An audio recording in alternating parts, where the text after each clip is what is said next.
Selamat malam semuanya, ya ini After edisi 25 Mei 2025. Seperti biasa, malam ini kita akan update market ISG dan juga menjawab konsultasi dari Bapak Ibu penonton Youth Talk. Kita akan coba bahas satu persatu sesuai dengan permintaan. Baik, sebelum saya mulai, silahkan bagi Anda yang belum subscribe, silahkan subscribe, dan yang sudah merasakan manfaat dari Youth Talk, dukung kami dengan klik like. Kita mulai dari ISG. Oke, ISG hari Minggu seperti biasa kita akan membaca stock call. Minggu ini ISG berpotensi membentuk wave C. Yang wave C-nya akan dimulai di minggu ini. Kami perkirakan setelah menutup shadow di 7.300 ya. 7.300 ini adalah shadow yang terbentuk di Januari awal tahun. Jadi ini adalah potensi shadow yang akan dibentuk di minggu ini ya, sebelum wave C. Dan wave C kami perkirakan nanti akan berada di 0,3 atau 0,5 dari wave B. Sementara ini seperti itu.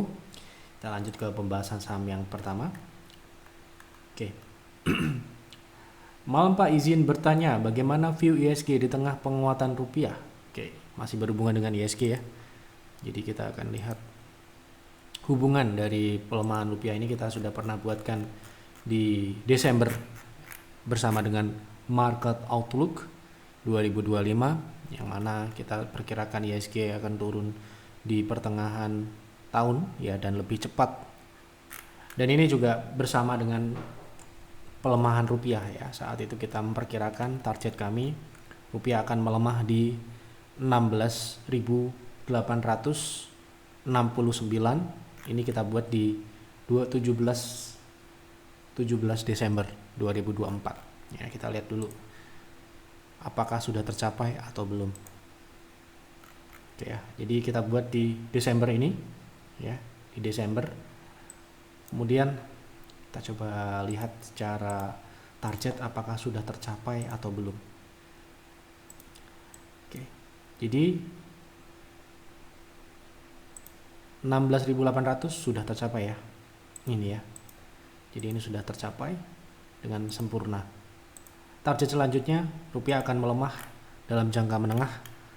Kami perkirakan ke atas 17.000 ya. Di sini ada 0,6 ya, 0,6 ini berada di 17.346. Nah, bagaimana dengan saat ini? Apakah saat ini koreksinya sudah mencapai target penurunan atau target koreksi wajar? Ya, kita lihat di 0,3. Saat ini belum tercapai sempurna ya. Jadi kemungkinan 16.160 ya, ini akan menjadi support atau target turun terdekat. Kalau itu bisa lebih, kemungkinan di 0,5 berada di 15.900 ya. Jadi ini akan membentuk sebuah high low ini akan membawa rupiah melemah ke atas 17.000. Prediksi kami seperti itu ya. Dan korelasi dengan market, tentu saja rupiah mencerminkan market indikator yang sangat penting ya, menggambarkan capital outflow maupun inflow. Ketika kita memprediksi ISG turun ya, tentu saja rupiah melemah ya kan. Ketika nanti rupiah kembali melemah ke atas 17.000, kemungkinan wave C akan juga terjadi gitu ya. Jadi sementara ini kemungkinan minggu ini ya, kemungkinan rupiah masih bisa mencapai 16.100 setidaknya sampai dengan 15.900-an. Sekali lagi ini perkiraan kami ya, perkiraan kami di akhir bulan Mei ini ya, sebelum nanti kemungkinan akan berproses menuju ke 17.000. Jadi hubungannya dari sini kita bisa melihat bahwa terjadi market inflow jika rupiah menguat ya, dan apabila rupiah melemah kembali berarti terjadi distribusi asing atau investor asing atau market outflow ya. Jadi capital outflow. Jadi arus dana keluar yang menyebabkan rupiah melemah gitu ya. Itu korelasinya. Jadi kita menggunakan rupiah itu sebagai indikator yang memberikan informasi kepada kita. Oh, ternyata rupiah melemah, berarti ada tekanan jual dari asing ya terhadap market kita. Gitu, cara kita melihatnya seperti itu. Jadi rupiah merefleksikan tekanan beli maupun tekanan jual dari investor asing. Seperti itu. Ya, ini kita sudah sampaikan ya, ini korelasinya capital outflow ya. Jadi ada geopolitik dan sebagainya. Atas dasar itu kita memprediksi di 2025 rupiah akan melemah ke 16.800 ya. Saat itu kita prediksi rupiah masih di 16.59 ya, ini ya di bulan Desember. Itu saja ya kita sampaikan untuk tahun 2025 ya. Kebetulan kita memprediksinya 16.800 ini akan dicapai di awal tahun 2025. Awal tahun ya kita bisa sebut Januari sampai dengan Maret, ternyata baru di bulan April ya. April awal. Meleset seminggu dari perkiraan kami. Begitu ya kira-kira. Pagi Pak Yev, mohon analisa berapa target kenaikan saham TAPG menurut fundamental sampai saat ini. Kalau kita target price, kita patokannya adalah teknikal ya, untuk target price. Tapi fundamental itu untuk layak atau tidak layaknya. Kalau kami seperti itu ya. Jadi fundamental itu tidak bisa menjadi patokan target price di kami ya, karena harga ya itu akan mengakumulasi dari noise di market. Noise di market ya menurut kami hanya bisa dibaca oleh technical ya gitu. Jadi harga itu sudah tidak masuk akal lagi, bisa terjadi. Nah, itu bisa ditangkap dengan technical. Ya, jadi kalau target price kami tidak menggunakan fundamental. Fundamental itu menentukan layak dan tidak layaknya sebuah saham diinvestasi untuk diinvestasi, untuk kita investasi. Gitu.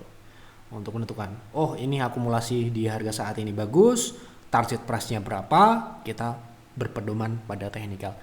Di Yev Advisor, di peer dan peer seperti itu. Di tempat lain bisa berbeda. Ya. Jadi kalau Anda bertanya pada saya akan menggunakan yang digunakan oleh peer dan di peers. Target price, entry, proteksi, ya, itu ada di technical.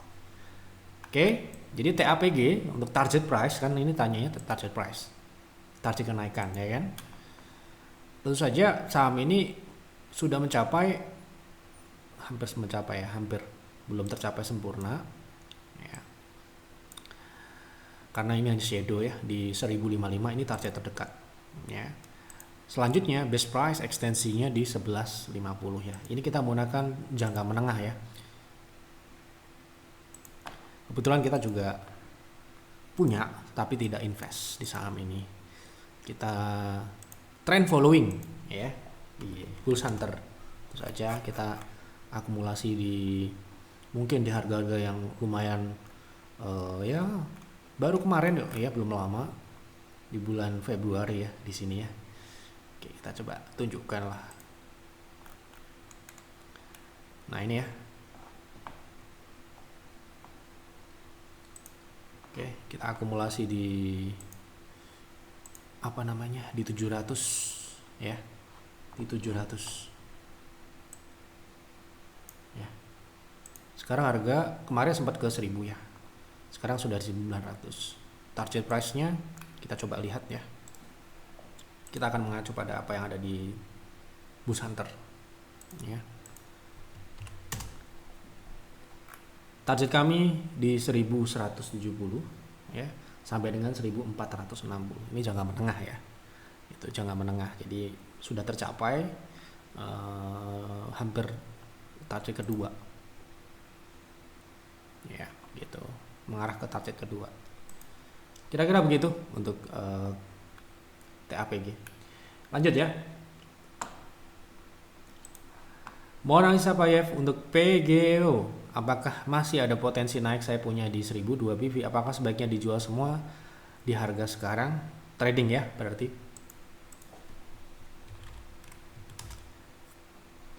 Kalau kita bicara target, saat ini memang sudah di target ya.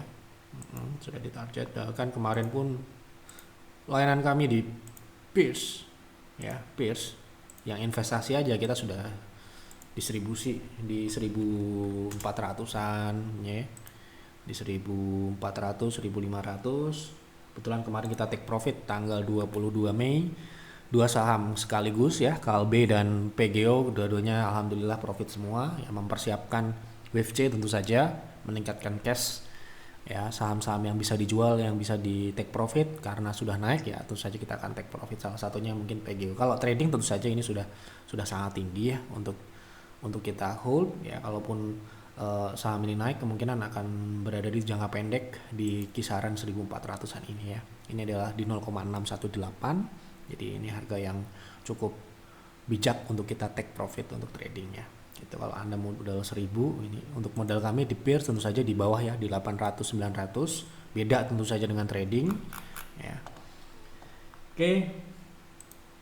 Lanjut ya.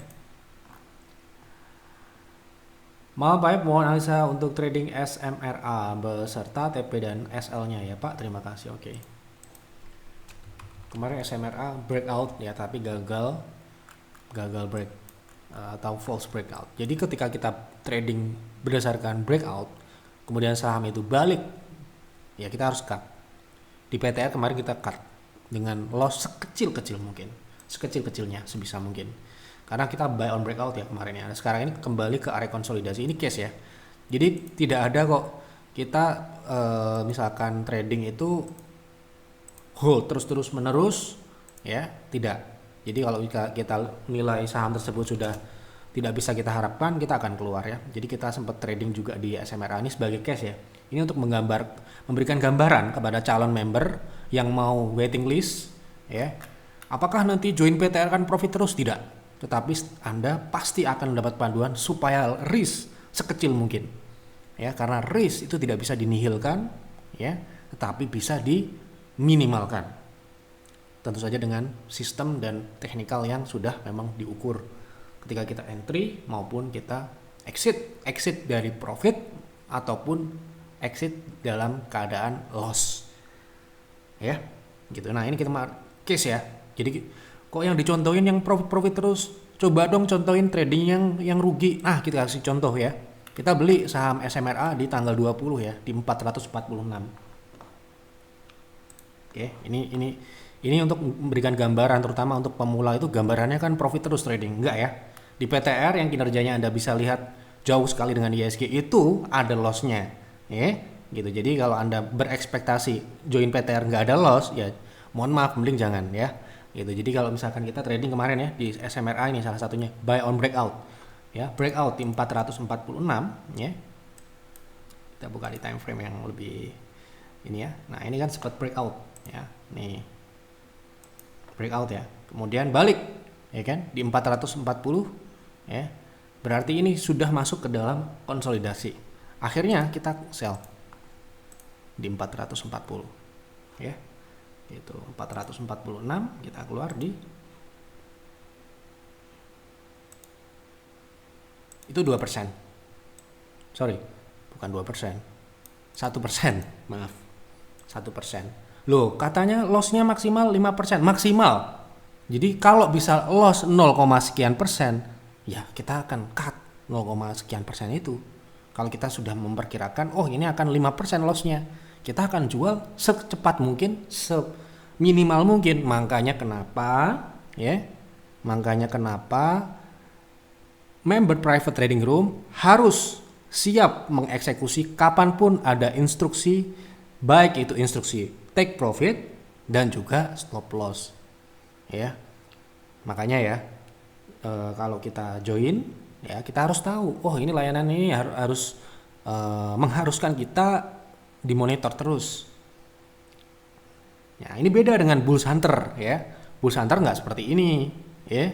Belinya bertahap, hold dalam jangka menengah. Kalau turun juga belum langsung di cut loss, harus dianalisa lagi trennya berubah atau tidak, seperti itu. Ini bedanya. Kan kemarin banyak yang nanya, bedanya dengan Bulls Hunter apa? Gitu. Nah, itu salah satu contohnya. Kalau di PTR, wah sangat ketat sekali ya. Makanya kinerjanya seperti ini jangan disamakan dengan Bulls Hunter ya.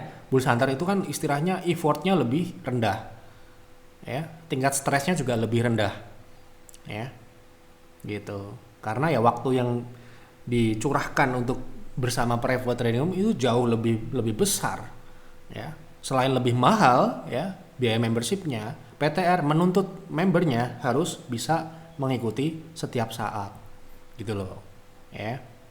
Jadi ya memang tidak dibentuk untuk semua orang, makanya kita membuat layanan itu spesifik karena setiap orang memiliki kebutuhan dan kemampuan yang berbeda-beda ya. Setiap orang, setiap trader, setiap investor memiliki karakteristik. Bukan berarti investor itu cupu ataupun trader itu pro, tidak ya. Semua orang baik kalau kalau dia fit dengan strateginya. Kalau tidak fit ya nggak akan bisa bagus hasilnya gitu ya. Nah ini buat gambaran ya, untuk mengedukasi jangan sampai Anda effort waiting list tetapi Anda tidak punya waktu, tidak memiliki mindset. Oh kalau trading itu ada resikonya ya, tapi resikonya memang sangat minim. Makanya kalau minim itu akan sering bisa terjadi gitu ya. Nah, jadi jangan sampai Anda itu kemakan sama wah kinerjanya bagus banget ya PTR ya, tetapi Anda tidak tahu bagaimana perjalanan membentuk ini. Gitu ya. Jadi Anda bisa compare kinerjanya, tetapi Anda harus bisa membayangkan juga kira-kira di dalam ini akan seperti apa sih gitu. Tradingnya seperti apa sih gitu ya. Anda bisa cek di laporan kinerja gitu. Ini kita setelah waiting list dalam 3 minggu terakhir, kita lihat memang ya banyakan yang tidak perpanjang itu bukan karena PTR-nya yang tidak bisa mengakomodir kebutuhan potensi profit, tetapi karena memang keterbatasan waktu yang dimiliki sehingga mereka kebanyakan ya switch ke busanter atau misalkan cocoknya ternyata investasi ya cocok ke peer atau peers gitu ya. Kebanyakan memang kalau cocok dengan PTR ya mereka akan komit setahun ya, 2 tahun bahkan sampai 2028 pun juga ada gitu ya. Tapi kalau misalkan tidak memiliki waktu memang tidak akan bisa ya gitu. Oke, sedikit edukasi tadi pertanyaan SMRA ya. Jadi kalau saat ini strategi SMRA ya ini harus breakout lagi. Atau kalau misalkan Anda trading di area konsolidasi ini mungkin sangat kecil sekali, terbatas sekali ya potensi upside kalau dia naik ke resist kembali di 450 itu cuma 3%. So strateginya harus buy on breakout, mau tidak mau, suka tidak suka, agar upside-nya lebih besar gitu ya. Jadi buy on breakout seperti yang tadi yang kita sampaikan di private trading room ya. Jadi ini edukasi ya, jadi tidak semua trading PTR itu profit gitu. Malam untuk saham Cleo saya ambil di 1365.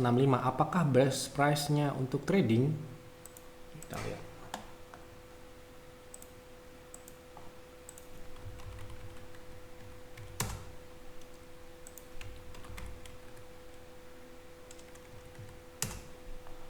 Oke, udah punya di 1365. Apakah ini best price? Kalau kita lihat ini konsolidasi ya, kita akan lihat konsolidasi ini potensinya best price di konsolidasi, tentu saja support dari konsolidasinya. Support konsolidasinya untuk Cleo itu berada di bawah sini. Ya, ini area middle area tengah. Jadi bukan best price. Best price ada di 1280. Tetapi apakah beli di area 1360 ini tidak bisa profit? Bisa aja, tetapi lebih kecil, bukan best price. Ya, lebih kecil, potensinya hanya 1,9% gitu ya. Jadi kalau Anda trading, ekspektasinya ya ada di area konsolidasi ini, resistnya di 1430, yaitu adalah TP-nya 4%-an. Best price di berapa? Di 1300 ke bawah. Upside di area konsolidasi ini aja ke middle area itu sekitar 5%, 4%. Resist konsolidasi bisa sampai dengan 11%. Gitu. Assalamualaikum. Waalaikumsalam. Mohon analisa saham MEDC untuk swing trade. Sudah punya di 1165. Terima kasih, semoga sehat selalu. Terima kasih doanya. Untuk trading MEDC Medco. Oke, Medco sekarang ini mulai swing turun ya. Swing turun, jadi saran saya tunggu di 1175 buy on weakness ya, sampai dengan 1155 area. Oke. Jadi kalau misalkan sudah punya 1165, take profit dulu. Karena ini potensi balik ke sini. Oke. Malam Pak F, kalau buat investasi mana yang lebih baik secara fundamental margin antara saham DSNG dengan STAA dan best buy-nya di berapa? Saya sudah pernah bahas itu ya, STAA lebih baik ya. Dan juga DSNG ini Kalau harga saat ini sepertinya sudah turun ya. Oke, kita coba cek ya, update. Karena kemarin pembahasan terakhir kayaknya pas posisinya sudah naik ini ya. Kalau pertanyaan profitabilitas, kita akan compare yang ditanyakan ya, profitabilitasnya bagus mana ya.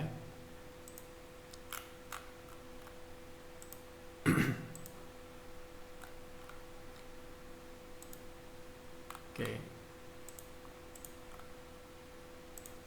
Jadi ini 20 belasan ya, belasan persen ya untuk terakhir, laporan terakhir untuk tahunan ya sekitar belasan persen lah ya. Itu STAA, coba kita lihat ya, semoga tidak berubah ya.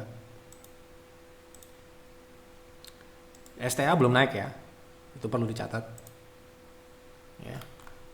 Nah ini sepertinya jauh ya.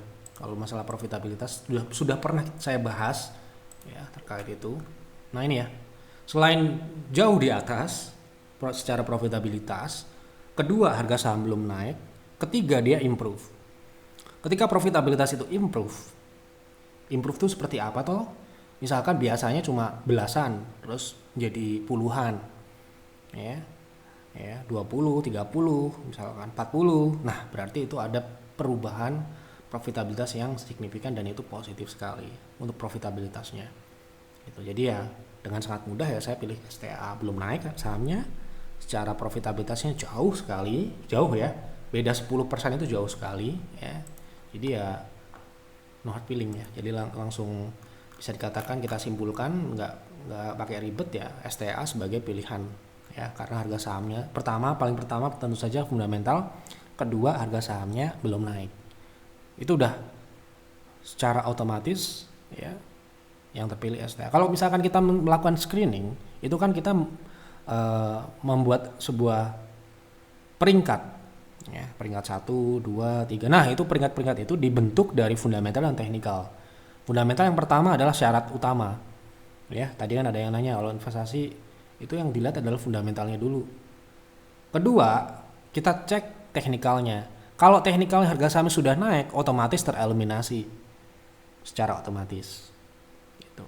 Jadi tugas kita adalah mencari yang fundamentalnya layak dan harga sahamnya belum naik, kan gitu ya. Banyakan orang ya meeng di market investasi karena mereka mengejar saham yang dalam tanda kutip sudah digoreng, sudah naik, terlambat masuknya ya. Banyakan seperti itu. Dan kalau sudah meeng, mereka akan enggan untuk keluar karena menilai itu akan terus-menerus seperti itu, akan naik terus. Tidak ya, ketika harga saham sudah naik, resikonya ya sama besarnya, lebih besar malah gitu. Makanya kita harus tahu ya, ketika investasi itu keputusan yang tidak mudah ya. Kita memilih fundamental yang bagus, harga saham yang belum naik, itu mencari ya, proses. Jadi nggak sama dengan trading ya gitu. Edukasi lagi untuk mungkin Bapak Ibu yang ingin bergabung di peer atau peers. Jadi kalau di peer dan peers itu sudah pasti dan rekomendasinya tidak akan sesering di PTR. Jadi ekspektasinya join peer sama peer, rekomendasinya setiap hari ada saham baru ya, nggak mungkin. Karena portofolionya di maintain terus sampai dengan adanya distribusi ya gitu.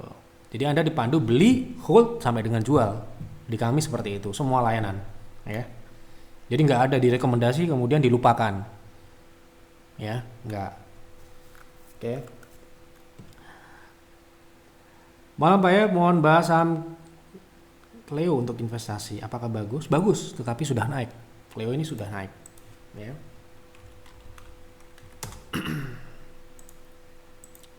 Cleo ini sudah naik. Jadi posisinya sudah naik. Dalam tanda kutip tadi, kalau kita fundamentalnya bagus, tidak salah pilih ya. Jadi kita masuk Cleo itu di 700-an ya ini. Tahun 2024 kemarin. Ya, di 700-an ini ya. Ini adalah best price di 2024 ya. 2024 tuh ini ya, di bulan Maret. Kita mengawasi saham ini, memonitor saham ini lama ya, udah lama karena beberapa kali kita keluar masuk dari saham ini di peers di bulan ini ya, di bulan Februari Maret ini kita mulai masuk ya. Nah ini ya, masuk di apa namanya, stock picks rekomendasi investasi di 17 Maret 2024 ya toh. Sudah kena TP semua ya toh. Nah ini ya 1080 targetnya saat itu. Sekarang udah naik bahkan lebih tinggi. Kita invest di 700, sekarang udah naik bahkan kemarin 100% ya profitnya. Itu di Pierce. Oke, jadi untuk saat ini investasi secara base price jauh sekali, sudah naik sangat jauh. Terlalu tinggi untuk dibeli, terlalu beresiko gitu. Masih sangat banyak sekali pilihan alternatif investasi, apalagi besok kalau udah wave C. Ya, Anda bisa sampai bingung ya untuk memilih. Kemarin aja PIR itu hampir kehabisan cash. Hampir ya bisa dikatakan hampir nol. Ya saking banyaknya harus beli BRI, gimana? Nggak mungkin kita nggak beli BRI ya gitu ya. Dapat harga bagus di 3000 sekian, ya kita harus beli. Dan itu ya masalahnya sudah banyak saham kita punya juga, ya kita sudah direkomendasikan ya. Nah saking banyaknya seperti itu, kita diliatin saham seperti ini ya buat apa? Ya buat apa? Kalau trading itu hal yang lain ya, teknikal jangka pendek. Tetapi kalau kita bicara jangka panjang, menurut saya, pendapat saya, Cleo sudah kelewat ya harganya gitu. Kalau sudah kelewat tentu saja ya kita akan cari yang lain, kan saham banyak tuh. Oke. Malam Pak, mohon bahas ELIT buat trading.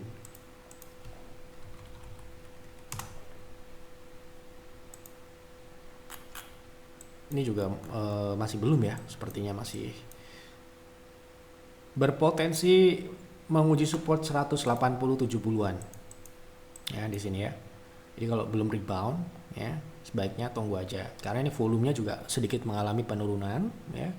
Saham ini bagusnya kalau dia lagi lari seperti ini ya, kalau trading ya, kalau breakout gitu ya.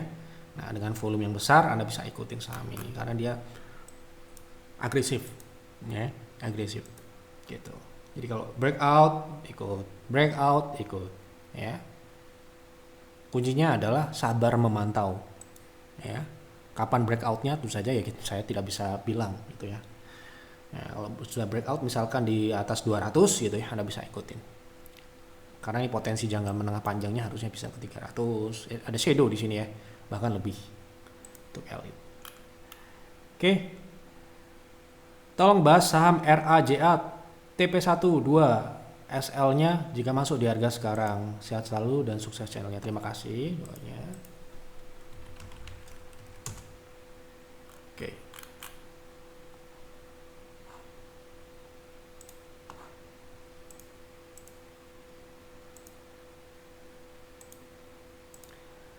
Sudah naik juga ini ya, tetapi kita lihat ya, ini baru saja breakout dari EMA dan juga 0,3, harusnya bisa ke 0,5 ya. Itu TP terdekat 0,5 di 2760.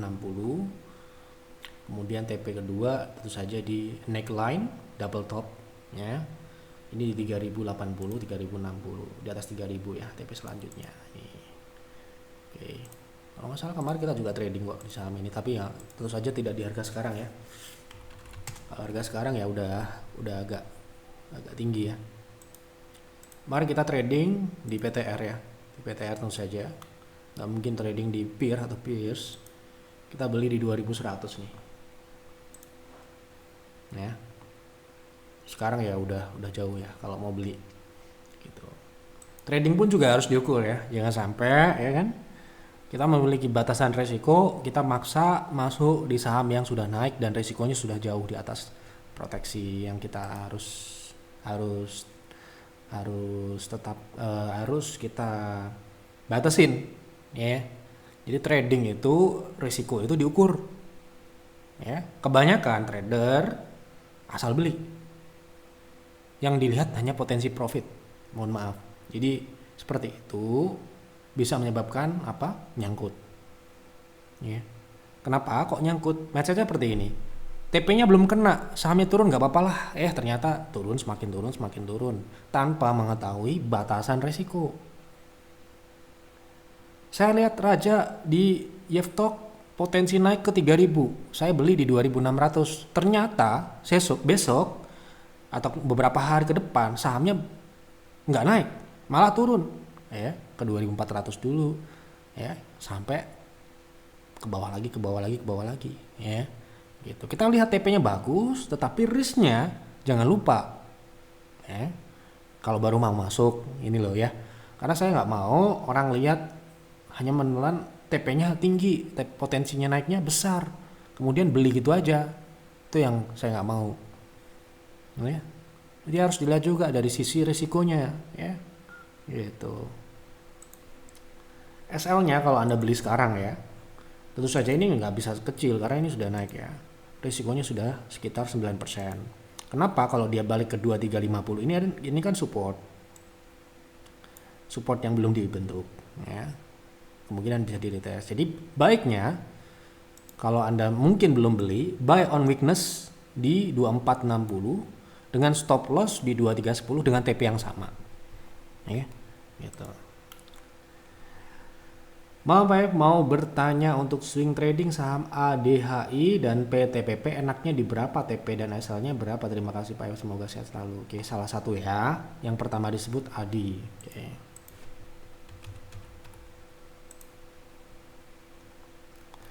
Oke, kita lihat ADI sekarang swingnya turun ya, sehingga strateginya adalah menunggu target turunnya tercapai. Nah, target turunnya berapa? Di 244 tuh, bukan best price-nya ada di area 226 sampai dengan ya ini kecil kemungkinan ya bisa ke 214 212 ini untuk swing jangka pendek. Kemungkinan dia akan rebound di kisaran 240 sampai dengan 220. Jadi mungkin Anda bisa perhatikan jika dia sudah masuk di area ini karena di sini ada EMA juga. Ya. Jadi sementara ini dilihat dulu sampai dengan ada konfirmasi dia swing di area ini. Kalau swingnya tidak di area ini sebaiknya saran saya jangan. Karena bisa aja di swing seperti ini swing palsu. Tapi habis itu balik. Jadi kalau nggak dimasuk di area, jadi ketika kita mau trading, kita sudah set area berapa, kita baru akan bereaksi jika itu terjadi rebound. Ya, jadi begitu caranya. NCKL untuk swing trading TP1, TP2-nya, TP2 berikut area berapa? Apa ini? TP-nya ya. Oke.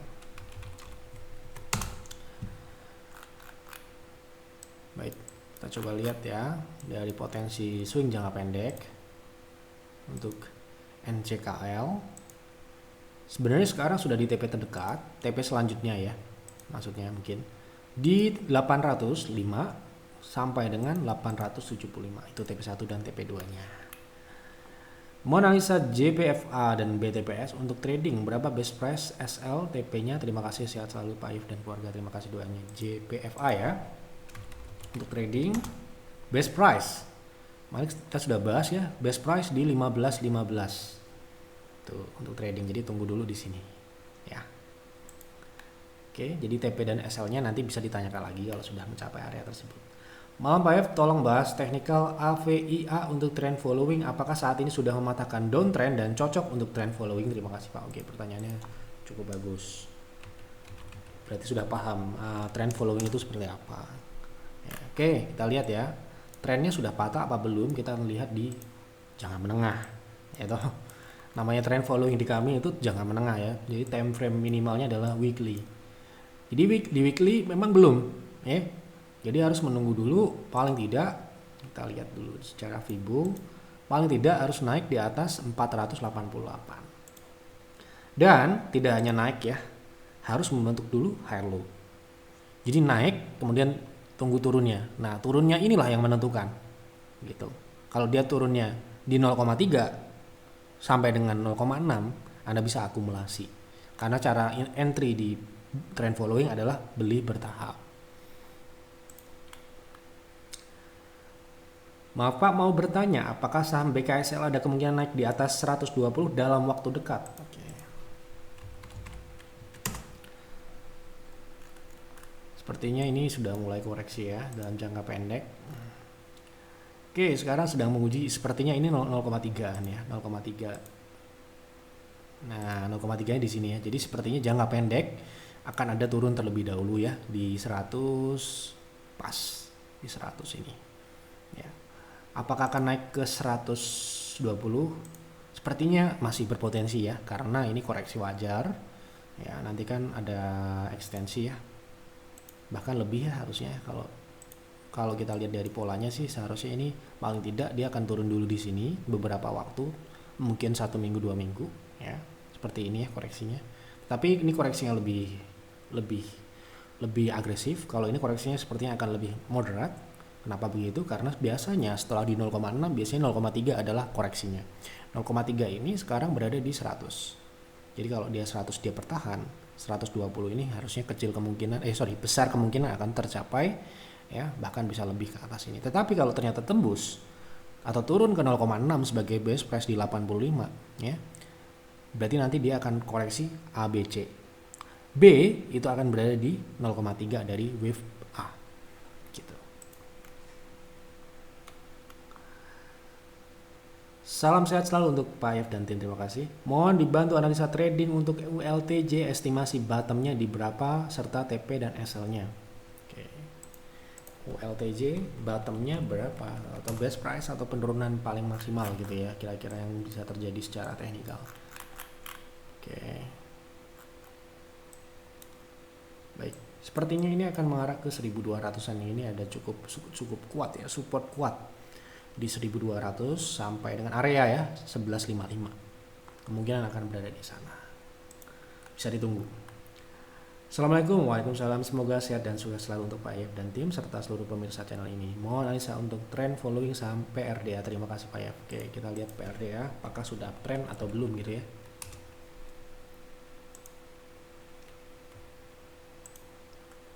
Nah, ini belum ya. Untuk weekly dia masih pullback atau naik jangka pendek. Jadi untuk saat ini untuk swing ya cocoknya. Tuh, potensinya ini masih bisa ke 3000-an. Oke. Untuk trend following belum ya. Pak tolong analisa PWON untuk swing jangka pendek. Terima kasih. PWON untuk swing trading sepertinya sudah naik di TP1 ya, ini paling tidak ya, sudah naik ke TP1, TP2 bahkan. TP selanjutnya ada di 0,6 ya. Pertanyaannya apa tadi? Sorry. Jadi potensi swingnya masih ada, tetapi terbatas di 5% ya, 444 gitu. Permisi Pak Yef, tolong dibahas buat saham Arto untuk trading. Terima kasih banyak, semoga sehat selalu. Oke, terima kasih doanya. Untuk trading Arto, oke, sudah mencapai target swing ya 2020 ini ya, sudah pernah kita bahas. Ini target swing selanjutnya ada di 2200. Jadi kalau mau masuk di sekarang, ini swingnya masih jalan ya, masih belum berakhir, itu 10%-an. Anda bisa masuk dengan stop loss ketat di bawah 1890, sekitar 5% lebih sedikit. Tetapi ini sesuaikan dengan batasan resiko Anda ya. Tolong dibantu ERA untuk trading, berapa best price untuk masuk dan jualnya. Oke. ERA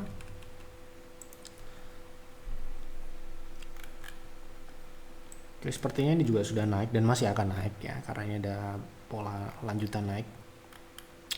Untuk target ya, ini weekly ya, daily ya, kita lihat.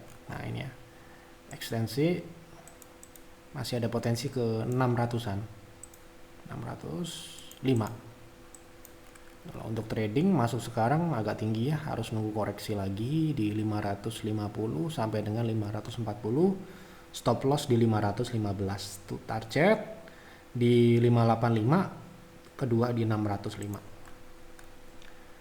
Mohon bahas DKFT untuk trading, terima kasih. Oke, DKFT untuk trading masih naik ya, masih cukup kuat ini karena koreksinya di 0,2 ya, sepertinya ini ya, 0,2.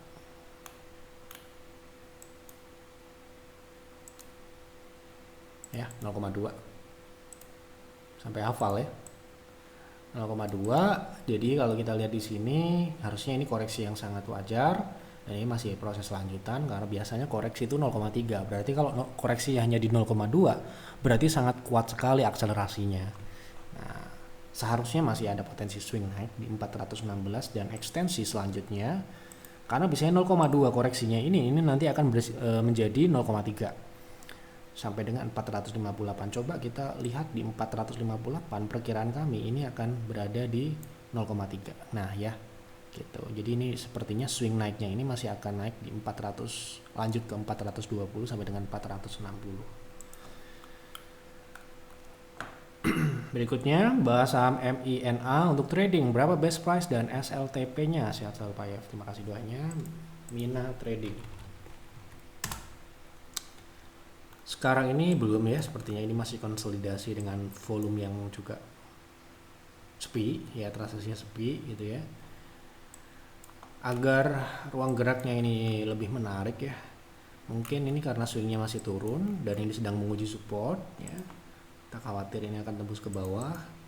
Anda bisa tunggu di gap ya, gap support di 73 ya. Tuh, tunggu di situ untuk saham ini. Nanti kalau sudah mendekati bisa dikonsultasikan lagi.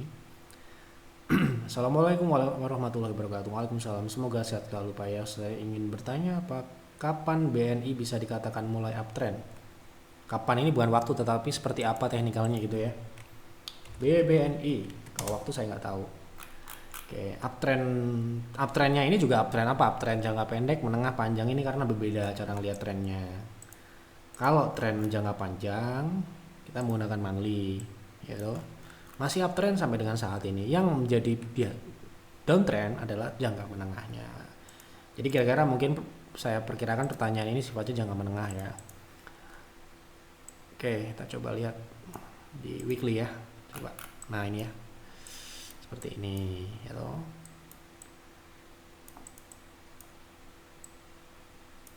Oke, seperti apa kira-kira kalau BNI ini uptrend, harus di harga berapa dia naiknya? 0,6 ya, harusnya 5.000. Setelah breakout di di 5.000. Kemudian dia koreksi membentuk higher low, baru itu dikatakan uptrend. Jadi breakout dulu minimal 5.000, kalau bisa naik lebih tinggi lagi di 5.350 bagus lagi, karena nanti dia membentuk sebuah higher low kira-kira di 4.700 atau 4.500 seperti itu. Kapan waktunya saya mohon maaf tidak bisa menjawab. Untuk analisis Pegas masuk dan keluarnya di harga berapa dan peluang hingga harga dividennya. Wah, ini pertanyaan trading atau investasi ya ini ya? Mungkin investasi kali ya. Karena ada dividen di situ. Ya. Kalau trading, mohon maaf ini sudah naik ya. Kemarin kita masuk stock call ini ya. Saham masuk stock call sudah naik di TP, area TP. Kemudian untuk investasi untuk dividen investing maksudnya. Ya, kita lihat dulu dividennya seperti apa. Oke, dividennya ini di 3 tahun terakhir ini cukup bagus ya secara besaran, tapi secara payout ini terakhir ini cukup besar, 80% ini tidak terlalu ideal. Ketika payout di atas 75%, penilaian kami ini terlalu besar dan itu berpotensi menurunkan growth ya. Kenapa? Karena pengalokasian untuk dividen jauh di atas idealnya. Selisih 5% aja payoutnya itu bisa mempengaruhi 10% potensial growth ya. Growth dari apanya? Dari pertumbuhan secara keseluruhan, termasuk dividen yang akan mendatang. Ketika kita invest, kan yang kita ekspektasikan adalah growth beberapa tahun mendatang, bukan dividen sekarang. Kalau dividen sekarang ya terlambat toh ya. Jadi kalau kita melihat payoutnya itu sehat di bawah 75 sampai dengan di atas 45, oh itu masih dalam kategori yang wajar. Ya, tentu saja ini tidak bisa berlaku pada semua ya, karena memang secara pertumbuhan setiap emiten itu beda-beda, karena ini juga termasuk ke dalam saham yang layak invest. Kenapa? Karena ini tidak stabil, yaitu naik dan turun. Ini Anda bisa lihat nih, secara profitabilitas juga naik dan turun gitu. Ya, jadi ini mungkin tidak termasuk ke dalam pilihan saham dividend investing. Kalau dividend investing nanti WIFC, Anda bisa dapat saham-saham dividend investing yang lebih baik Ya, lebih baik itu bukan berarti besar banget dividen, bukan, tetapi lebih stabil. Ketika kita mencari dividen, yang kita inginkan adalah stabilan ya, stabilan pertumbuhan gitu ya. Jadi naiknya itu bisa kita hitung. Nah, akan PR jika dividennya itu naik dan turun seperti emiten-emiten pertambangan yang siklikal. Dividennya kadang-kadang besar sekali, terus tiba-tiba nggak ada. Kadang-kadang ada, kadang-kadang tidak ada. Nah, itu akan menyulitkan kita untuk kita bisa mengestimasikan atau memproyeksikan return yang kita akan peroleh dari dividen. Karena dividen itu di kami pun juga bukan prioritas. Ya kecil sekali dividen itu. Kalau cuma 8%, dividen cuma 8% kayak berapa ini? Berapa sih? 8% misalkan ya. Kita hitung rata-rata lah, ini mungkin nggak dapat 8%. Ya.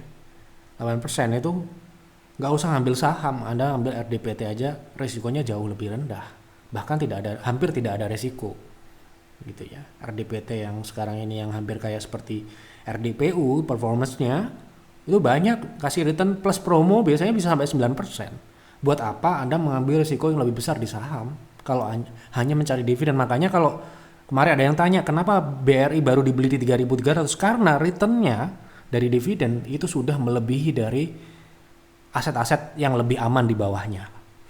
Ya, kita baru akan ambil karena ada potensi dividen plus capital gain. Kalau dividen aja sudah pasti dan tidak mungkin akan kita rekomendasikan. Kenapa? Karena dividen itu tidak sebanding dengan risiko yang akan didapatkan. Sekali lagi ini tidak harus sama, Anda boleh beda. Oh, saya tidak setuju dengan itu. Dividen saham itu bagus. Oh ya monggo. Tapi kalau kami di saham, dividen itu bukan nomor 1. Bahkan nomor 5 mungkin ya. Yang paling penting adalah tetap capital gain. Ya. Potensi capital gain. Jadi dividen itu adalah nomor sekian. Bukan nomor 1. Ya. Bonus. Ya, dividen itu kalau kita konversikan kepada risikonya tidak sebanding. Ya. Nanti kalau dividen segini risikonya jauh bisa berlipat-lipat.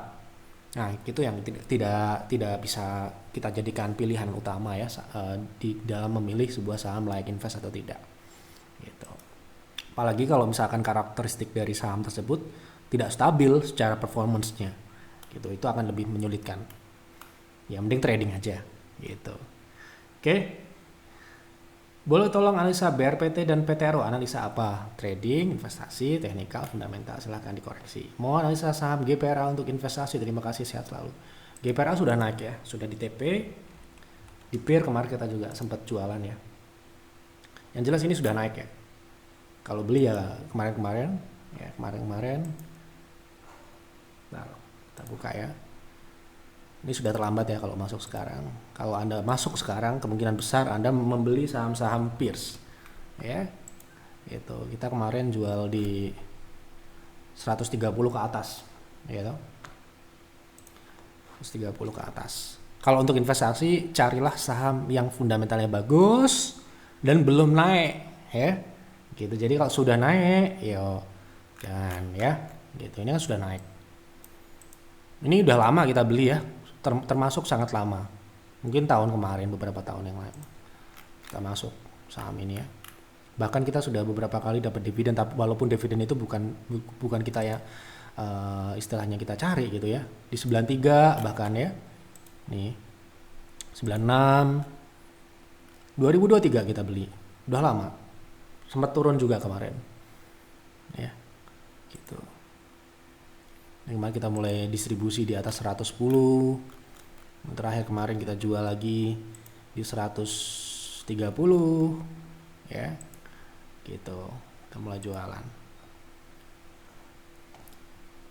Jadi kalau untuk invest sekarang KPRA sudah terlambat. Kalau fundamental layak, tentu saja ya, namanya masuk rekomendasi ya layak tuh. Izin bertanya, apakah BRI sudah berada di tren naik atau masih berada di tren turun? Masih dalam tren turun jangka pendek menengah ya. Gitu. Sudah saya bahas kemarin. Sampai dengan 4.500 itu masih di dalam tren turun. Ini ya, sudah saya bahas ya beberapa hari yang lalu. Anda bisa cari di di Yeftalk sebelumnya, Anda cari di Telegram. Ya. BRI. Nanti ketemu bahasan 21 Mei, 20 Mei. Ya. Ini Kita sudah bahas ini kemarin. BBRI mana sih? Coba. Nah ini kita bahas BRI edisi 19 Mei ya. Sudah saya bahas. Ini jelas ya trennya ini ya belum dipatahkan. Itu trennya masih turun. Mohon Pak, Antam apakah tetap hold atau TP? Terima kasih Pak. Tergantung trading apa investasi ya kan? Pertanyaan itu. Kalau trading ya jelas ini sudah naik ya. 3000 ini kan kemarin kita sudah bahas ini ya. 3000 ini. Ini ya shadow ini ya. Profit ya harusnya. Kalau trading ya, saya nggak tahu ini trading atau invest. Baik, seperti itu. Sudah saya jawab semua ya. Semoga tidak ada yang terlewat. Apabila ada yang terlewat mohon maaf. Silakan tulis kembali. Besok kita akan coba bahas di F-Talk selanjutnya. Ini hari ini cukup banyak sekali. Terima kasih sekali untuk Bapak Ibu yang sudah memberikan ide untuk pembahasan di F-Talk malam ini ya. Ini sudah hampir 1 jam F-Talk. Mungkin salah satu F-Talk terpanjang yang pernah kita buat. Dan ini tentu saja tanpa skrip. Murni menjawab apa yang ditanya oleh penonton. Jadi pasti akan sangat banyak pembahasan yang keluar dari pertanyaan ya. Saya coba edukasi ya. Semoga Bapak Ibu tetap bisa menangkap intisari ataupun poin-poin yang penting menurut Anda. Yang menurut Anda tidak penting atau tidak cocok silahkan dilupakan. Tidak perlu sama dengan Jeff ya. Jadi nggak ada kok sukses di saham harus ikut Jeff, enggak ya. Jadi kalau Anda mendapatkan informasi apapun termasuk di F-Talk, termasuk di YouTube manapun, selalu diolah lagi, ditelaah lagi. Apalagi kalau investasi ya, analisa fundamental secara mendalam, hitung baik-baik. Anda mau cari apa? Cari capital gain, cari dividen ya. Dan berapa risikonya monggo dihitung dulu. Gitu ya, jangan wah katanya Jeff ini like invest, beli. Itu nggak tahu ternyata Anda tidak cocok dengan saham tersebut. Nih, gitu. Baik, itu dulu. Sekali lagi terima kasih untuk Bapak Ibu sudah menonton, sudah memberikan ide. Kita jumpa lagi di F-Talk selanjutnya. Selamat malam dan selamat beristirahat.